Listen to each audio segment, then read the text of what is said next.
രാജ്യസുരക്ഷയെ ബാധിക്കുന്ന വൻ ചാരശൃംഖല പഞ്ചാബിൽ സുരക്ഷാ ഏജൻസികൾ തകർത്തു.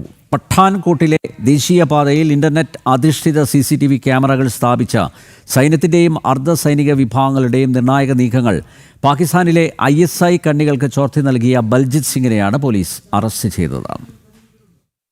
രാജ്യസുരക്ഷയ്ക്ക് നേരെ അതിർത്തി കടന്നെത്തുന്ന പാക് ഭീഷണികൾക്കെതിരെ വിട്ടുവീഴ്ചയില്ലാത്ത നടപടികളുമായി മുന്നോട്ടു പോകുകയാണ് ഭാരതത്തിന്റെ സുരക്ഷാ ഏജൻസികൾ. പഠാൻകോട്ട് ജമ്മു ദേശീയപാത 44-ൽ പാലത്തിന് സമീപമുള്ള ഒരു കടയിൽ CCTV ക്യാമറ സ്ഥാപിച്ച് സൈനിക നീക്കങ്ങളുടെ തത്സമയ ദൃശ്യങ്ങൾ പാകിസ്ഥാനിലേക്ക് അയച്ചുകൊടുത്ത ബൽജിത് സിംഗ് എന്നയാളെ പഞ്ചാബ് പോലീസ് വലയിലാക്കി.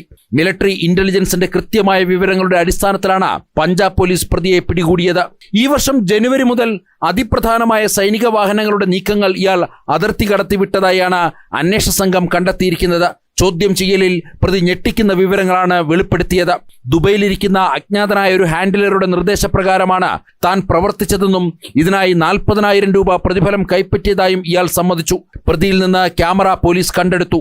വൈദ്യുതിയോ മറ്റു വയറിംഗുകളോ ആവശ്യമില്ലാത്ത ചൈനീസ് നിർമ്മിത 4G സോളാർ ക്യാമറകൾ ഉപയോഗിച്ചാണ് ISI ഭാരതത്തിലെ തന്ത്രപ്രധാനമായ സൈനിക മേഖലകളെ നിരീക്ഷിക്കുന്നത്.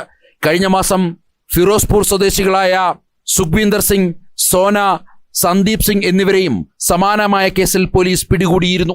ജനം, ഡൽഹി.